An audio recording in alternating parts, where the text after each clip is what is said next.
अब मैं बात कर रहा हूं सिस्टम ऑफ यूनिट्स, कहीं लिखिएगा हेडिंग। अब जो हमारे पास में सिस्टम है वो कितने हैं? 4। एक है MKS, एक है CGS, एक है FPS और चौथा है SI। चौथा है SI। तो भैया MKS stands for metre kilogram and second, metre kilogram and second. CGS stands for centimetre gram और सेकेंड। तीसरी है FPS, फुट पाउंड सेकेंड। यहां आ रहा है ये फुट। ये पुराने पहले टाइम पे क्या अंग्रेजों ने पूरे सब पे शासन किया था, मैक्सिमम ब्रिटिशर्स ने, है ना।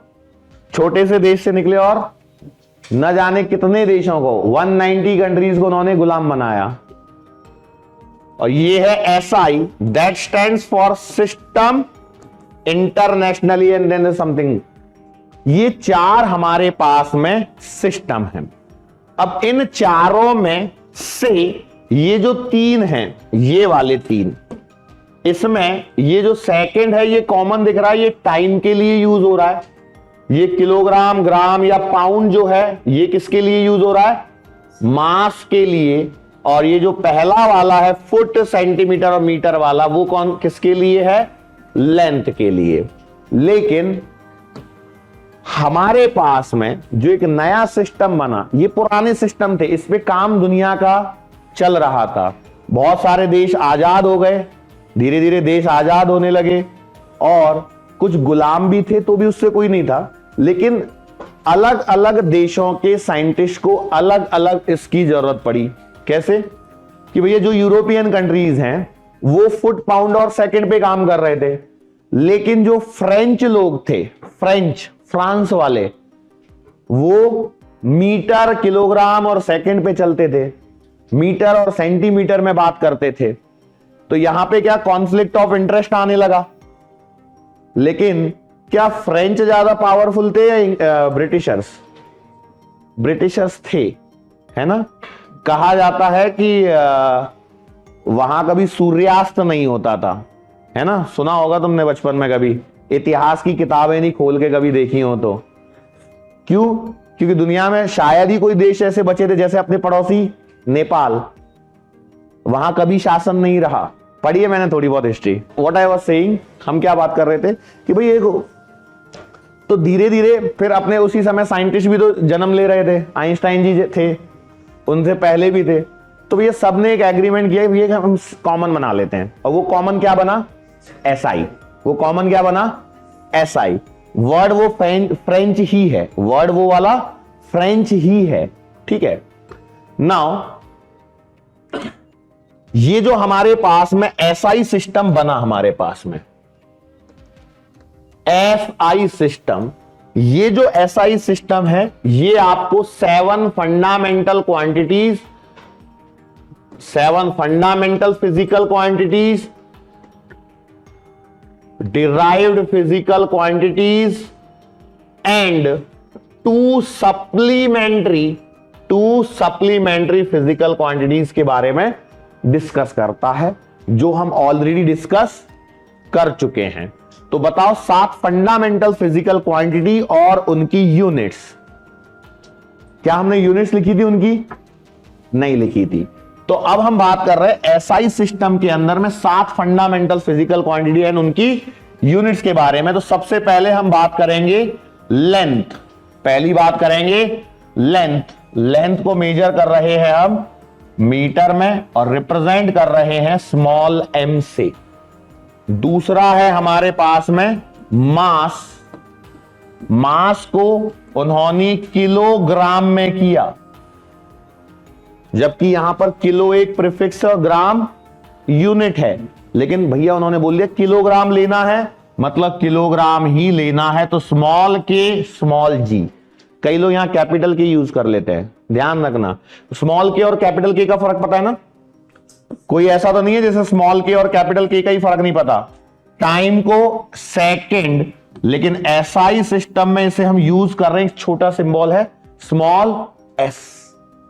इसके बाद हमारे पास में आता है टेम्परेचर। क्या है? टेम्परेचर। इसे हम यूज करते हैं केल्विन में, और याद रखें केल्विन के लिए कैपिटल के आएगा। क्यों आएगा? साइंटिस्ट का नाम है, वो हम बाद में डिस्कस करेंगे और थोड़ा सा। टेम्परेचर हो गया। इसके बाद में हम कौन से रह गए? करंट। करंट को की जो यूनिट है वो है एम्पियर, और इसे हम रिप्रेजेंट करते हैं कैपिटल ए से। देन छठवा कोई भी ले लो, सब्सटेंस ले लो, amount of substance, that is mole. MOLE full form है, और स्मॉल में हम सिंबॉलिकली क्या यूज करते हैं? MOL। और सातवां है ल्यूमिनस इंटेंसिटी, जिसे हम बात कर रहे हैं कैंडेला से, that is CD। That is CD। अब ये जो हमने लिख दिए हैं, इसके लिए हमारे पास में क्या है? कुछ rules. We have some rules to write the units. उन रूल्स पे चर्चा हम करेंगे अगले लेक्चर में, लेकिन उससे पहले इसके साथ में हमने जब यहां पर डिस्कस कर रहे थे तो हमें एक चीज मिली, वो क्या थी? प्रीफिक्स। क्या मिली? Prefix, that is kilo. मैंने क्या बोला? Gram is the standard unit. Unit तो ग्राम ही है, लेकिन यहां पर किलो प्रीफिक्स के साथ में जब हमने SI यूनिट बनाई तो SI यूनिट में उन्होंने किलोग्राम इस शब्द का प्रयोग किया। तो हमें एक जो इंपॉर्टेंट चीज यहां पर सीखनी है वो है prefix, SI prefix and their conversion. क्या हमें सीखना है? SI prefix and their conversion. SI prefix and their conversion. किसी के मन में आ रहा होगा, सर आपने तो यूनिट के नियम नहीं लिखा है, हमको हम कैसे पता लगेगा? क्योंकि अभी हम यूनिट वगैरह पे इतनी चर्चा कर ही नहीं पा रहे हैं। यूनिट की चर्चा होगी जब डायमेंशन के साथ में हम इसे लिंक करेंगे, जो कि होगी अगले लेक्चर में। लेकिन अपने SI प्रीफिक्स और उनके कन्वर्जन की बात हम करते हैं। होने को बहुत है, लेकिन हम कहां से शुरुआत करते हैं? सबसे पहला 10 to the power -15, that is Fem2, जिसे शॉर्टकट में लिखेंगे FM। 10 to the power -12 pico, small p, small p। 10 to the power -9 nano, small n। 10 to the power -6 micro, ये आएगा म्यू, यू नहीं है म्यू। 10 to the power -3 milli, small m। इसके बाद में हमारे पास में 10 to the power -2 centi, c, small c। 10 to the power -1 deci, that is small d। ये तुम्हारा केमिस्ट्री में काम आता है डेसी, हमारे यहां फिजिक्स में इसकी जरूरत नहीं पड़ती है। आगे बढ़ता हूं। 10 to the power 1 Deka, 10 to the power 2 hecto, 10 to the power 3 kilo, small k है। 10 to the power 6 मेगा, ये कैपिटल M है। 10 to the power 9 giga, capital G है। यहां भी कैपिटल M लिख देता हूं ताकि क्या दिक्कत नहीं हो, कैपिटल M, ताकि याद रहे, mega. 10 to the power 12 tera, that's it. इतने की जरूरत पड़ती है। इसमें भी मैं बताऊं, काम जो आते हैं उन पे यदि मैं टिक करूं तो यहां से लेकर के यहां तक के काम आते हैं, और ये दोनों काम आते हैं। जिस पे मैंने पिंक नोटेशन बनाए हैं, काम सिर्फ उतने ही आते हैं। लिखने के लिए मैंने सारे लिख दिए हैं। फेमटो, पीको, पीको की स्पेलिंग चेक कर लेना भाई, PICO है या PIKO है, क्योंकि कभी जरूरत नहीं पड़ती, हम स्मॉल p यूज करते हैं। नैनो, माइक्रो, मिली, सेंटी। डेसी का यूज तुम केमिस्ट्री में करने वाले हो, फिजिक्स में नहीं। फिर डेका है तो हमारे सिलेबस से कोई लेना देना नहीं है, सीधा किलो और मेगा की जरूरत पड़ेगी, गीगा और टेरा की भी नहीं पड़ेगी। अब इन प्रीफिक्स का यूज कैसे करना है, how we are going to use these prefixes, किस प्रकार से, तो इसके लिए हमारे पास में क्या है, रूल्स। कुछ रूल्स के मदद से हम इन्हें करेंगे। क्या है वो मेरे rules? Remember, to use SI prefixes I have simple 2 rules.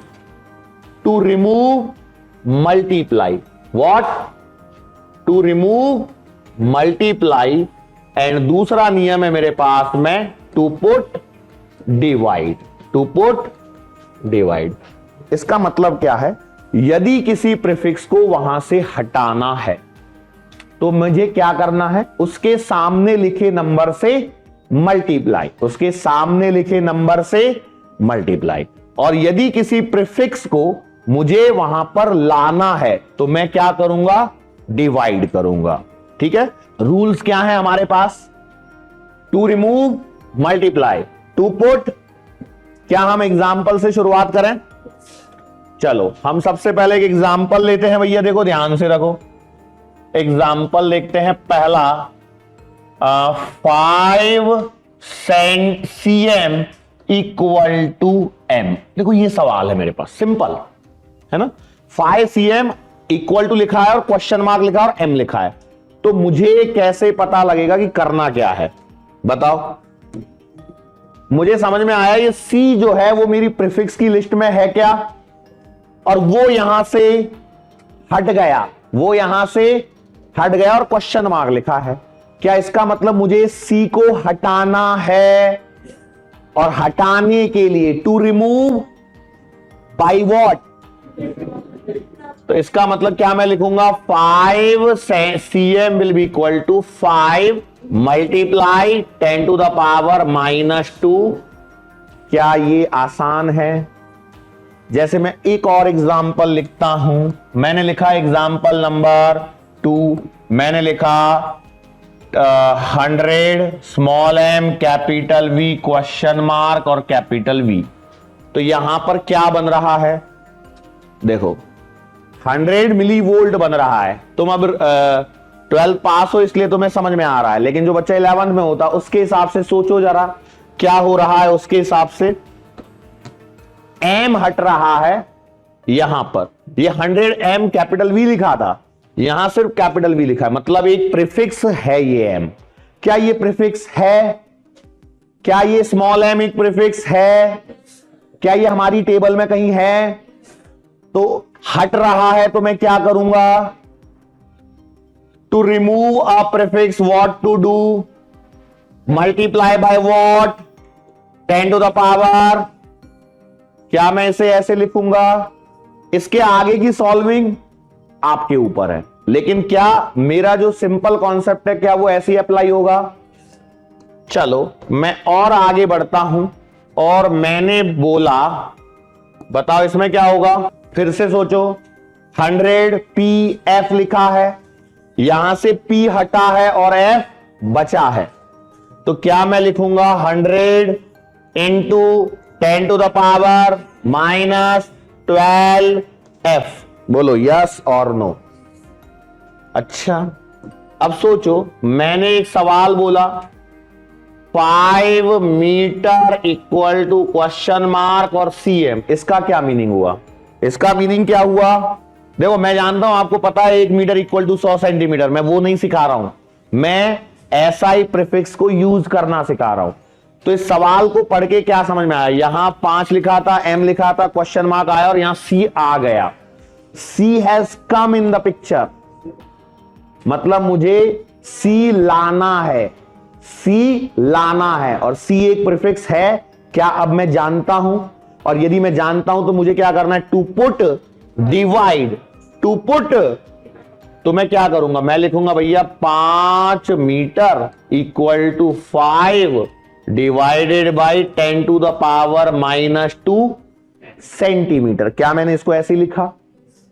फिर अब देखो क्या मेरी पावर जब नीचे से ऊपर जाती है तो नियमानुसार क्या होगा, पावर का साइन चेंज होगा। क्या हमने सैटरडे के लेक्चर में बात डिस्कस करी थी। तो क्या ये 5 into 10 to the power 2 centimetre हो गया। अब 10 टू द पावर 2 का मतलब 100 होता है, हमें पता है। जितनी पावर होती है उतनी जीरोस, एक के पीछे उतनी जीरो, 10 के पीछे नहीं। चलो एक और सवाल मैं लिखता हूं यहां पर। मैंने लिखा यहां पर 10 volt equal to question mark और एम वी। मैं उल्टे इधर इधर ही सवाल घुमा रहा हूं। अभी क्यों मैं घुमा रहा हूं, ताकि आपको समझ में आए। पहले ध्यान से देखो क्या हो रहा है। यहां पर पहले कैपिटल वी था और बाद में स्मॉल एम कैपिटल वी बन गया।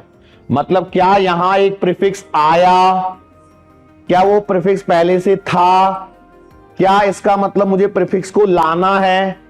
और लाना है तो मैं क्या लिखूंगा, ये 10 capital v to put divide.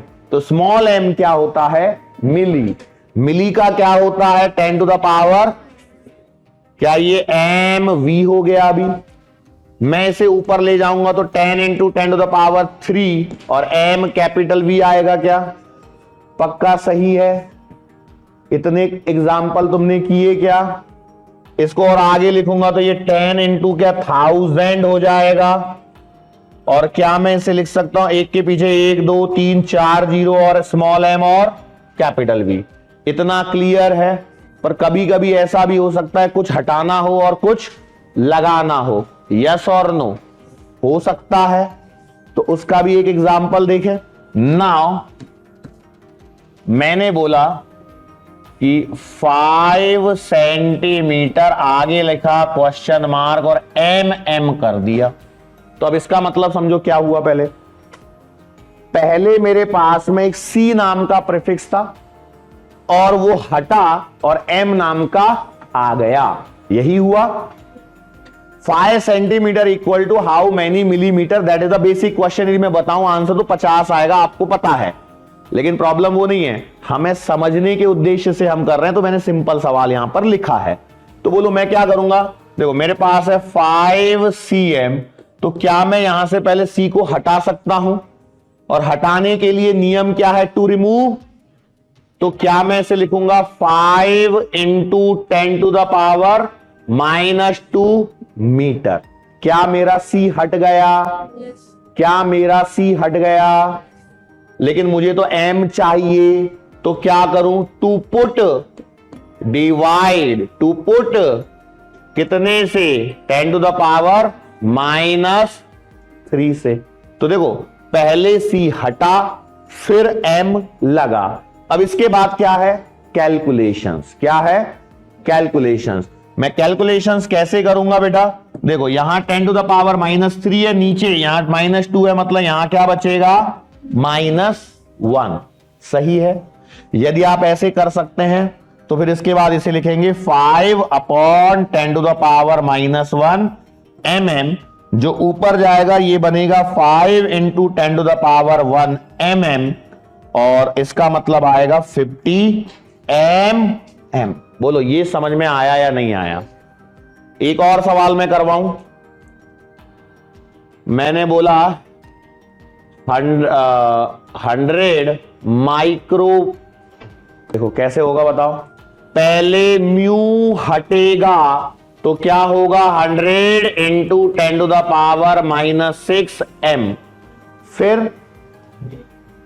फिर क्या करेंगे, 100 इंटू 10 टू द पावर -6 में डिवाइड करेंगे किससे, 10 टू द पावर -3 से। तो अब ये क्या हो जाएगा, mm। क्या हो जाएगा। अब मुझे इसके बाद क्या करनी है, कैलकुलेशन। तो बताओ क्या होगा। ये -3 है तो ये -6 है, तो कितना बचेगा, -3।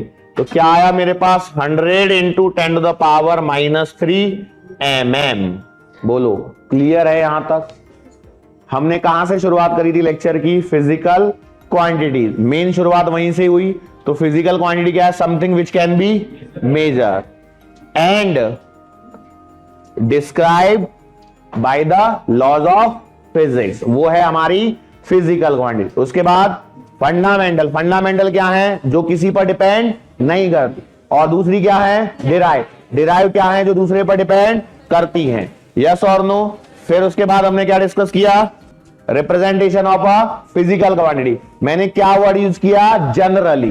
क्या मैंने नॉट ऑलवेज यूज किया, नो सर। ओके, फिर यूनिट। यूनिट क्या है, रेफरेंस स्टैंडर्ड। यूनिट क्या है, रेफरेंस स्टैंडर्ड, बराबर। फिर यूनिट्स में हमने क्या किया, कौन कौन से टाइप है, दो, कौन से, फंडामेंटल और डिराइव। लेकिन उसके अलावा एक और क्या है, सप्लीमेंट्री। उसके अलावा एक और क्या है, फंडामेंटल। उसके बाद में सप्लीमेंट्री में जो हमने बात की, एंगल और प्लेन एंगल और सॉलिड एंगल। प्लेन एंगल की यूनिट रेडियन, सॉलिड एंगल की स्टेरेडियन। प्लेन एंगल के लिए यूनिट जो रेडियन है उसका सिंबल क्या है, RAD। सॉलिड एंगल के लिए क्या है, SR।